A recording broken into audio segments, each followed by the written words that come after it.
Olha, em Atos capítulo 6, a gente viu que a igreja começou a se organizar. Os apóstolos começaram a perceber que não dava para eles fazerem tudo sozinhos. Então eles instituíram diáconos, tá? Instituíram diáconos. Ali começou uma organização da igreja.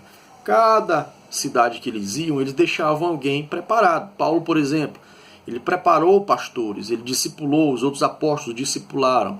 Onde eles chegavam, eles passavam um tempo, estabelecia a igreja, firmava a igreja, ganhava as almas, fazia todo o trabalho e deixava alguém cuidando e partiam para uma outra localidade. Foi isso que aconteceu.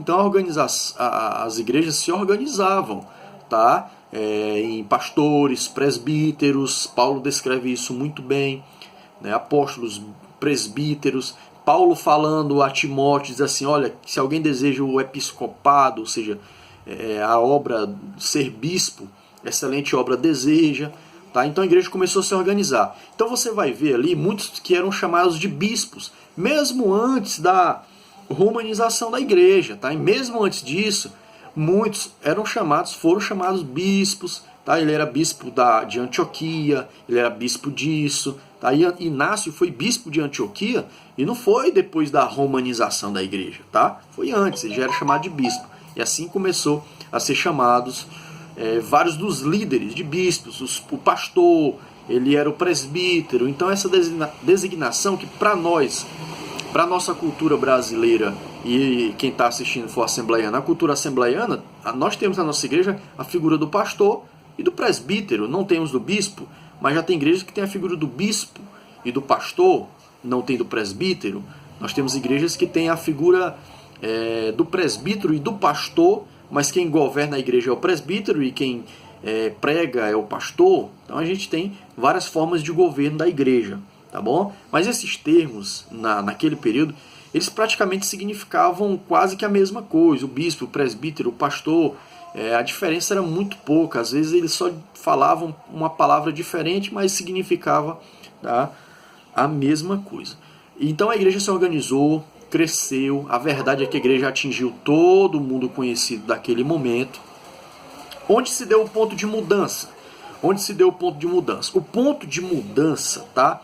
Ele se deu quando Constantino, que era um general e tal, ele, em uma batalha contra os seus inimigos, Constantino pega e vê um sinal no céu, tá? E um sinal, segundo ele, de uma cruz, tá? Uma cruz no céu. Isso foi no ano foi numa batalha que ele viu isso, tá? E ele ouviu as palavras dizendo assim, ó, com este sinal vencerás. Então ele mandou bordar ali nos escudos e tal, esse sinal, o sinal da cruz.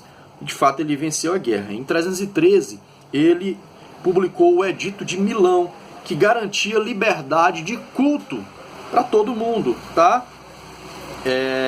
Ele permitiu carro passando. Ele permitiu a recuperação de bens de crentes, deu subsídios para a igreja, subsídios aí do Estado para igrejas, a proibição de adivinhação, e declarou o dia do sol, o domingo, como o dia do descanso. Aqui você pode até dizer assim, mas foi aí que mudou do sábado para o domingo. A verdade é que dentro do Evangelho nós não temos um dia para dizer que é um dia santo, tá? O domingo ficou porque foi no domingo que Jesus ressuscitou. Culturalmente, domingo era o dia em que os discípulos se reuniam, tá? A igreja se reunia. Então, ficou o domingo como, depois desse decreto do imperador Constantino, foi em 313, o Edito de Milão, colocou o domingo como dia de descanso. E até hoje isso continua, tá? Então no próximo vídeo a gente vai falar um pouco mais, continuar esse assunto.